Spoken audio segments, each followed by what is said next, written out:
Buenas, gracias por seguir conectados. Estamos entonces en el panel de las complicaciones médicas del embarazo. Mi nombre es Yesid Miranda.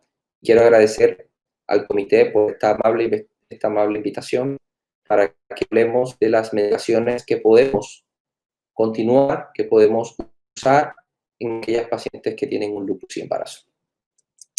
Antes que todo, dejar claro que no tengo un conflicto de interés y este panel es muy importante porque tenemos que recordar que el lupus aumenta el riesgo de morir hasta 20 veces comparado con la población general, aumenta un 20% el riesgo de pérdida de embarazo comparado con lo que se encuentra en la población general, 2 a 4 veces más complicaciones obstétricas, entre ellas la prematurez, preeclampsia, restricción de crecimiento intrauterino y ruptura prematura de membranas. Si queremos echar un vistazo a los datos más actualizados, igual, fíjense cómo en este metaanálisis publicado este año, hace algunos meses, mostraba claramente cómo se mantiene la asociación con preeclampsia, con muerte intrauterina, con riesgo de aborto, parto pretérmino y restricción de crecimiento de una manera consistente. Esto nos indica que esta complicación debe ser manejada de manera oportuna, con una de las frases más importantes en el manejo del lupus y en general de todas las enfermedades autoinmunes del embarazo, y es tratar bien con la mejor droga en el momento más oportuno. Si logramos hacer esto en una primera ocasión, podremos asegurar los mejores resultados prenatales de la paciente.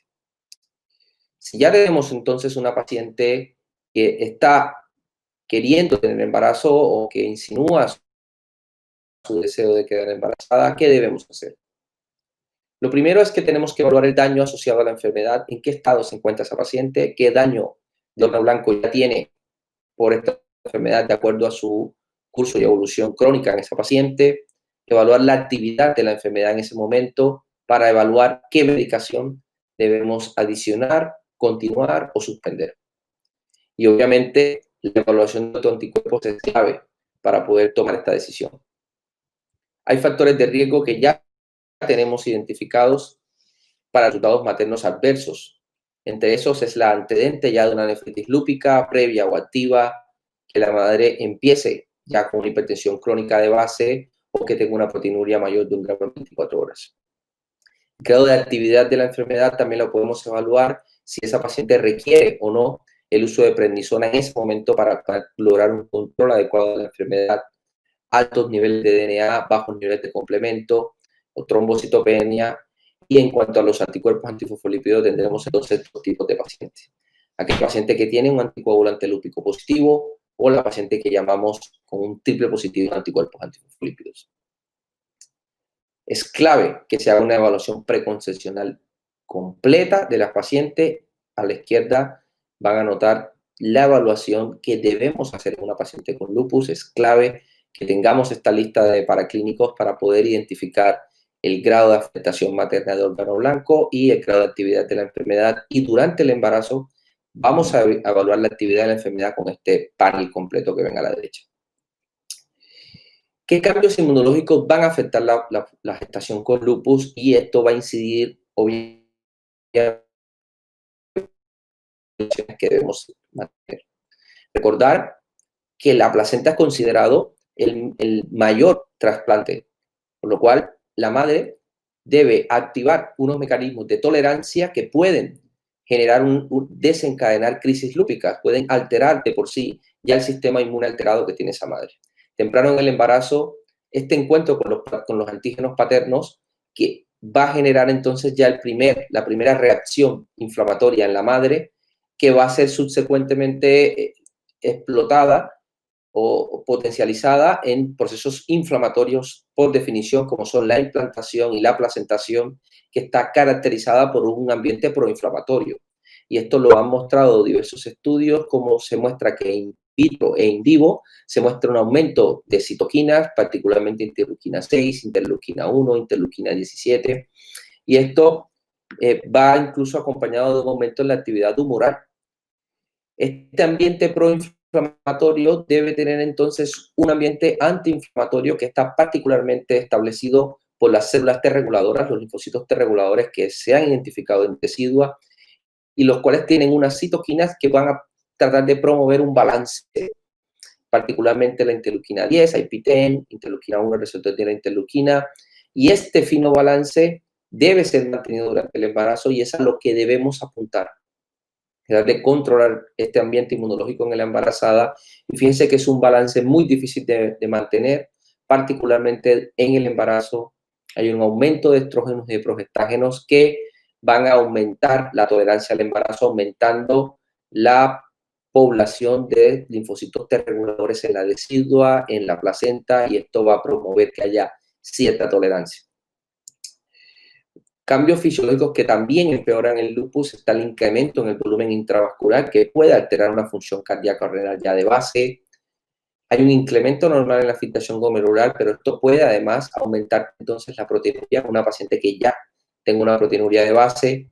La hipercoagulabilidad del embarazo nos pone en un riesgo muy alto de tromboembolismo pulmonar y trombosis venosas profundas, y las demandas de calcio durante el embarazo pueden empeorar la osteoporosis materna.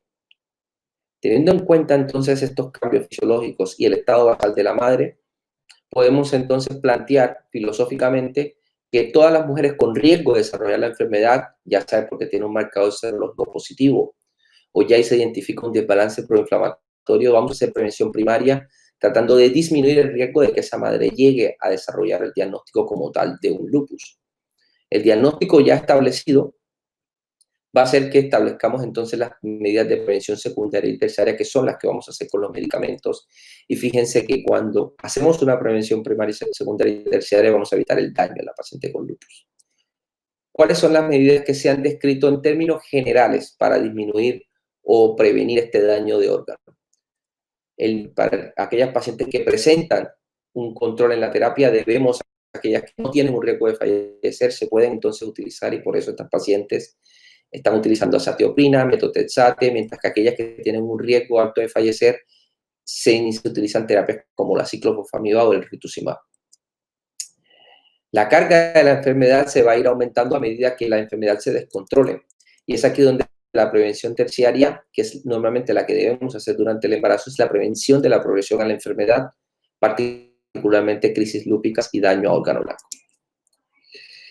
Estos son los criterios que debemos empezar a utilizar para poder manejar el mismo lenguaje que utiliza nuestro equipo interdisciplinario de reumatología, y es particularmente saber en qué estado se encuentra la paciente. Hablaremos entonces de una remisión completa cuando la paciente no tiene indicación de actividad de la enfermedad ni clínica ni serológica, no requiere el uso de prednisona para control de su enfermedad, y en esta paciente el tratamiento recomendado es que sí, y siempre vamos a estar comentando durante esta charla, siempre debemos mantener esas drogas antimaláricas, mientras que esas pacientes pueden que ya no estén requiriendo terapia inmunosupresora. Hay una remisión clínica, que es la paciente que la diferencia es que puede que sí que esté utilizando algún tipo de prednisolona o medicación a dosis bajas, mientras que las pacientes que tienen una completa remisión sin tratamiento pueden todavía mantener la dosis o la medicación con prednisona y las drogas antimaláricas y requieran o no una terapia inmunosupresora. Deben también pacientes que pueden empezar con una remisión clínica en tratamiento, son pacientes que mantienen su medicación con prednisona y que debemos mantener, así como inmunosupresor. Esta es una frase muy importante, y es que hay que asesorar a la madre y comentarle que ninguna de las medicaciones que vamos a utilizar en el periodo preconcepcional durante el embarazo o la lactancia podemos considerar 100% segura en el manejo del lupus. Sin embargo, como clínicos debemos entender que una crisis lúpica o una enfermedad pobremente controlada se asocia claramente, como mostramos al principio, con resultados obstétricos y perinatales adversos. Esta es la categoría de los medicamentos que vamos y que normalmente utilizamos en el embarazo. Fíjense que tenemos como medicamentos seguros los AINES y los esteroides, así como los antimaláricos y la ciclosporina y el tacrolimus. Donde debemos evaluar un riesgo-beneficio en este momento es ciclofosfamida. Tenemos información insuficiente en cuanto a belizumab y rituximab, y los que están claramente contraindicados son el metotrexate y En estos casos, fíjense que la recomendación o la conducta a seguir es que toda paciente que tiene metotrexate se debe suspender esta medicación 6 meses antes de la concepción. La leflunomida debe suspenderse por lo menos 2 años antes de la concepción y el micofenolato, las últimas guías recomiendan suspender entre 6 y 12 semanas antes de la concepción. Comentamos en cuanto a los glucocorticoides y sabemos que esto es uno de los medicamentos que más tenemos experiencia y que más hemos podido utilizar. Particularmente queremos que la prednisona se utilice a 20 miligramos por día y puede ser continuado durante el embarazo. Debemos dar un mensaje claro a la gestante de que debe ser continuado, depende del estado de remisión que se presente, pero hay que disminuir la dosis y la recomendación es mantener a menos de 20 miligramos por día. Recomendamos estas dos, prednisona, prednisolona, porque tienen un mínimo pasaje placentario, porque tienen un extenso metabolismo placentario. Y siguiendo entonces con los AINES, también hay que recordar que son seguros durante el embarazo, se permiten entre el segundo y tercer trimestre, pero por favor, antes de las 30 semanas, una recomendación clara de suspenderlo por su asociación con la restricción del ductus arterioso. El manejo entonces con los anticuerpos fosfolipídidos positivos, teniendo en cuenta esto en cuanto a los esteroides, los AINES y el riesgo de tromboembolismo, nos va a plantear 3 grupos de pacientes. Los pacientes que están asintomáticas, o sea, que no tienen ningún tipo de clínica, pero que tienen unos anticuerpos antifosfolipídidos positivos sin eventos clínicos previos. En esta paciente, aunque la evidencia en este momento todavía es controversial, se recomienda bajas dosis de aspirina, 2 papers que recomiendan claramente que disminuye el riesgo de pérdidas obstétricas y de aborto. Hay un grupo 2 de pacientes que es la que conocemos como un síndrome anticuerpo fosfolipídido obstétrico, pacientes con anticuerpos positivos con pérdidas obstétricas recurrentes. Aquí la recomendación clara y que nos ha funcionado muy bien es combinar bajas dosis de aspirina con heparinas de bajo peso molecular en dosis profiláctica. Y tenemos un tercer grupo que es la paciente con anticuerpos antifosfolipídidos positivos, pero que ya ha tenido antecedentes de trombosis.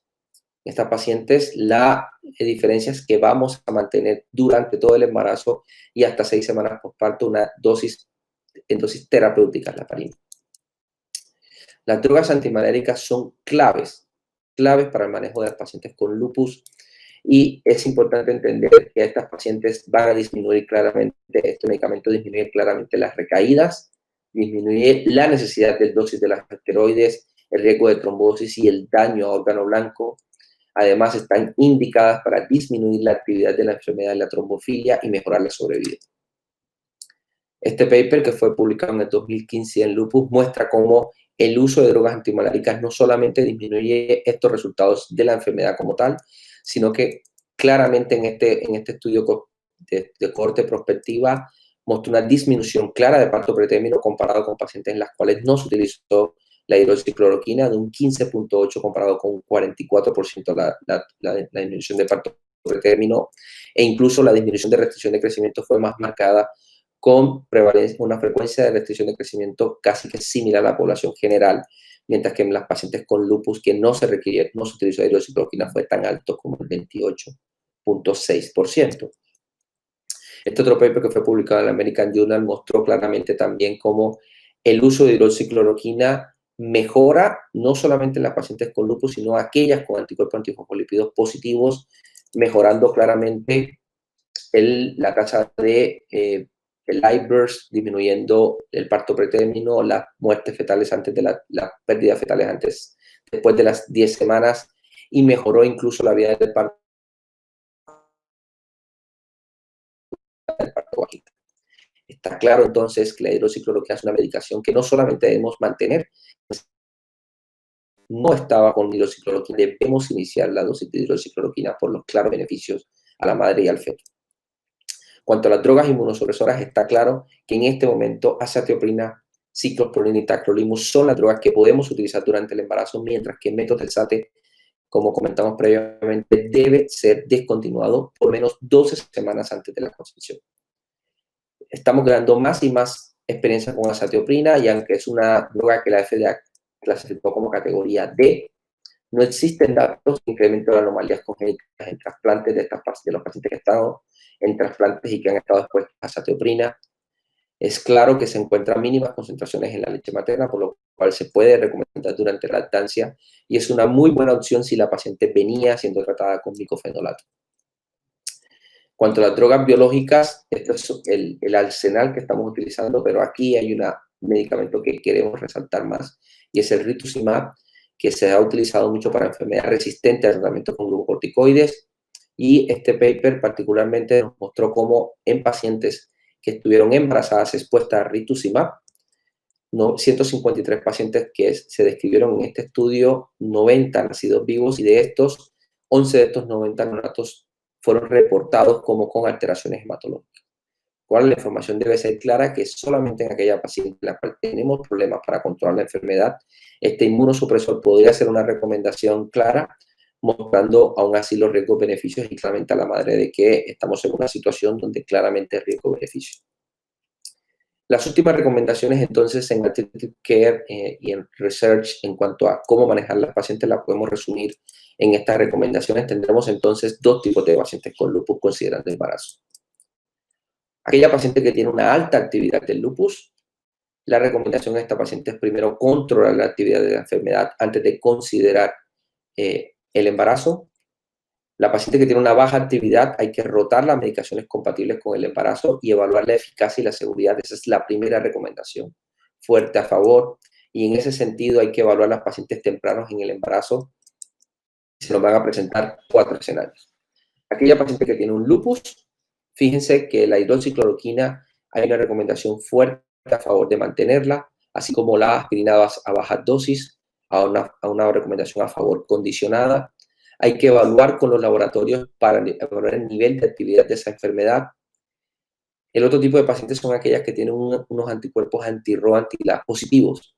En esa paciente que no hay una historia de lupus neonatal, la hidroxicloroquina está indicada y aún así continuar haciendo ecocardiogramas desde la semana 16. Recuerden que lo que queremos identificar es la presencia de un bloqueo cardíaco desde tan temprano como el segundo trimestre.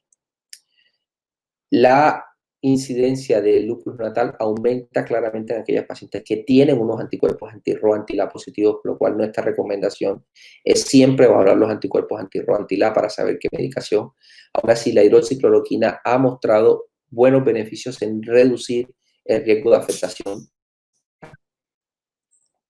Si se encuentra una ecografía fetal anormal, la medicación o la recomendación en este momento es aplicar desametasona en bloqueos cardíacos de primero o segundo grado, mientras que en aquellas con tercer grado no está claro que tenga una efectividad. Las pacientes con anticuerpos antifosfolípidos positivos, ¿y cuáles son esas pacientes? Son las pacientes que tienen títulos elevados de anticardiolipinas por encima de 40 unidades, o títulos elevados de antibetadoglucoproteínas o un anticoagulante lúpico positivos. Estas pacientes son las que llamamos anticuerpos antifosfolípidos positivos, y de estas pues vamos a tener 3 grupos. La paciente que no tiene un síndrome anticuerpo antifosfolípido marcado, solamente tienen los anticuerpos. Recomendación, aspirina a baja dosis, evitando heparina profiláctica.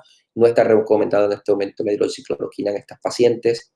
Pacientes que tienen un síndrome antifosfolípido considerado como obstétrico, y estas son las pacientes que han tenido 3 pérdidas obstétricas consecutivas antes de la semana 10 de gestación, tienen una pérdida fetal después de la semana 10 o un parto pretérmino antes de la semana 34, ya sea secundaria a preeclampsia, RCI o distre fetal. Estas 3 pacientes, 3 grupos de pacientes acompañados con anticuerpos fosfolípidos positivos son las que consideramos en este grupo, y aquí está claro que la combinación de aspirina más heparina dosis profiláctica con hidroxicloroquina podría ser una buena opción en estas pacientes.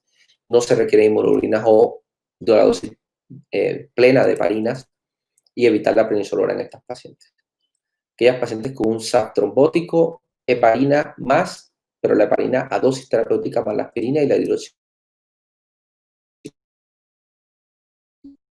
Podemos entonces resumir en este cuadro que la hidroxicloroquina es la medicación que debemos mantener durante el embarazo, es segura pregestacional durante el embarazo y la lactancia, seguido entonces como inmunosupresores la azatioprina. En este momento es una buena recomendación pregestacional o durante el embarazo, y es una buena opción si queremos rotar a una medicación que sea óptima durante el embarazo. La prednisona, nuestra recomendación es menos de 20 miligramos al día, pero hay que mantenerlo, y en aquella paciente que se requiera el inmunosupresor, pues hay que agregar un inmunosupresor compatible con el embarazo. Los AIDs, como comentamos, son seguros, y aquellos las cuales que tenemos que que considerar aquellos biológicos, por ejemplo, el ceftorizumab, los inhibidores de factor de necrosis tumoral, podría ser una buena opción en las pacientes que no tienen un buen control de la enfermedad, así como comentamos el rituximab, que hay que descontinuar en la concepción y solamente durante el embarazo considerar en las pacientes que tienen una enfermedad severa con daño a órgano blanco. Drogas que no debemos utilizar durante el embarazo y que debemos suspender en el periodo preconcepcional. Un punto muy importante y que no se nos puede escapar es el manejo de la anticoncepción. Y en ese sentido, fíjense que esta persona, Selena Gómez, que ha dado mucha relevancia a las chicas jóvenes con lupus y que tienen una necesidad de anticoncepción, las últimas guías también recomiendan que tengamos en cuenta el estado de los anticuerpos antifosfolípidos. Si son positivos, la recomendación aquí son DIU o píldoras de solo progestágeno por el alto riesgo de estas pacientes, evitar anticonceptivos combinados en estas pacientes y lo mismo en los pacientes que tienen anticuerpos antifosfolípidos negativos, no tienen lupus o tienen un lupus de baja o alta actividad, pues estas son las recomendaciones. Particularmente siempre el DIU y los implantes de progestágeno van a estar en el top, mientras que se disminuye el uso o se desrecomienda el uso de anticuerpos de anticonceptivos combinados. Esta podría ser una buena tabla para finalizar, como resumen. Altamente efectivos el DIU de cobre, los DIU con progestágeno, el Mirena, mientras que aquellos considerados como efectivos son las píldoras de solo progestágenos, el parche transdérmico y el anillo vaginal. No se recomienda una anticoncepción basados en preservativos porque su tasa de fallo es muy alta. Una especial recomendación entonces a la anticoncepción en las pacientes y en ese sentido el DIU o el DIU con Mirena pueden ser una muy buena opción, sobre todo que es segura en las pacientes. Quisiera entonces finalizar comentando entonces que los corticosteroides es una de las dosis de los medicamentos que debemos mantener a la más dosis posible.